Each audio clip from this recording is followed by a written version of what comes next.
जनाब सदर, पेश करदा करारदाद हम आज़ाद हैं। हमसे मुराद पाकिस्तान में जीता जागता सांस लेता एक एक इंसान, और आज़ाद से मुराद बेखौफ, लेकिन हमारे सरों पर तो हर वक्त खौफ की तलवारें मंडराती हैं। आज़ाद से मुराद खुद मुख्तार, लेकिन हमारे सियासतदान तो कचकोल थामे अमेरिका के सामने अपनी कौम की अहमियत का सौदा करते हैं।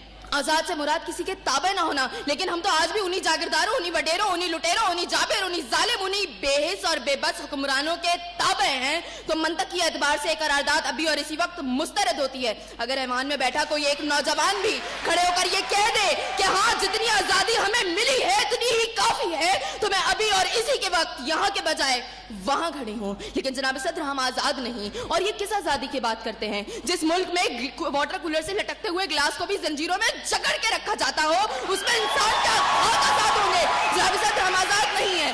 जनाब सदर, असल में मवाफकत में आने वाली मुकर्ररा खुद को डिज्नीलैंड की प्रिंसेस समझती हैं, क्योंकि ये जो कहानी हमें सुनाती रही वो पाकिस्तान तो हमने कभी देखा ही नहीं। जनाब सदर, जिस मुल्क के सियासतदानों की तरक्की का आलम ये हो कि उनकी दौलतों में दिन दुगनी और रात चुगनी होती हो और तरक्की का दारोमदार ये हो, तो फिर मैं कैसे कहूँ कि हम आजाद हैं? जिन मुल्क के सियासतदानों के नाम पनामा लीक्स में लीक होते हो और स्टोर मचने पर फकत अवाम को लैपटॉप का लॉलीपॉप दे जाता हो, तो मैं कैसे कहूँ कि हम आजाद हैं? जनाब सदर, जिस मुल्क की हुक्मरानी और हुकूमत का ढांचा तक बैनुल अक़वामी इस्तेमार ने बनाया हो, तो फिर मैं कैसे कहूँ कि हम आजाद हैं? जिस मुल्क का अदलिया का सिस्टम तक किसी और का लिया हुआ हो, तो मैं कैसे कहूँ कि हम आजाद हैं? जनाब सदर, और जिस आजादी की ये बात कर रही थी, जिन हरी झंडियों की बात ये कर रही थी, जब कल यही झंडियां हमारी पैरों के तले रोती जाएंगी और कोई उनको उठाने वाला ना होगा, तो फिर मैं इनसे पूछूंगी कि अरे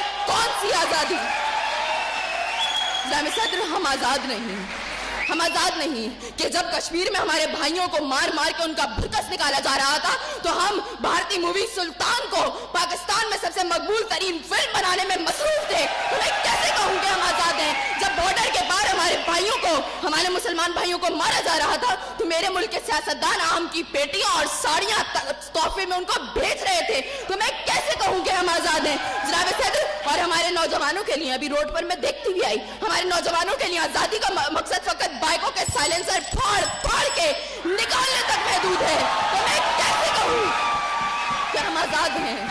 और जनाब सदर, जिस आजादी की ये बात करती है, शायद वो फकत सिर्फ दहशतगर्दों को हासिल है, क्योंकि अब उनका जब जहां जिसको दिल चाहता है मार देते हैं और बड़ी आजादी से आकर मीडिया पर कहते हैं हाँ जिम्मेदारी कबूल। तो जवाब में हमारे सियासतदान फकत मुजम्मत करके नजर आते हैं। अरे कौन सी आजादी जिस देश में हर सिमत बर्बादी के साए हो और मुल्क के हर कोने में जुल्म और जबर के बादल छाए हो? तो मैं कैसे खुद को आजाद कहूँ जहाँ हक को हक कहने में जबान मेरी थर्राती है? मैं उस देश का बाकी बासी हूँ जहाँ मौत खुशी से आती है।